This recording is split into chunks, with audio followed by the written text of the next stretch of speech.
গ্রামের ছোট্ট একটা ঘর, সেখানে এক বিড়াল থাকে। সে সব সময় ক্ষুধার্ত থাকে, কিন্তু খাবার পায় না। একদিন সে দেখে এক ইঁদুর দৌড়ে যাচ্ছে। বিড়াল, আহা, আজ আমি ভুরিভোজ করব। বিড়াল ইঁদুরকে ধরতে চায়, কিন্তু ইঁদুর বুদ্ধি করে পালিয়ে যায়। ইঁদুর বলে, আমাকে খেও না, আমি তোমার বন্ধু হতে চাই। বিড়াল অবাক হয়। ইঁদুর প্রমাণ দেয় যে সে ভালো বন্ধু হতে পারবে। সে বিড়ালের জন্য খাবার জোগাড় করে আনে, পনির, রুটি আর দুধ। বিড়াল খুশি হয়ে ভাবে, আরে, বন্ধু থাকলে জীবন কত সহজ। একদিন ঘরে এক শিয়াল আসে। সে বিড়ালকে ধরতে চায়। বিড়াল ভয়ে লুকিয়ে পড়ে। তখন ইঁদুর ছোট গর্ত দিয়ে গিয়ে গ্রামের কুকুরকে খবর দেয়।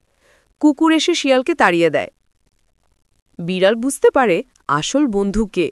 সে ইঁদুরকে বলে, তুমি আমার জীবন বাঁচিয়েছ, আমি তোমাকে আর কখনো কষ্ট দেব না। তারা একসাথে খেলা করে।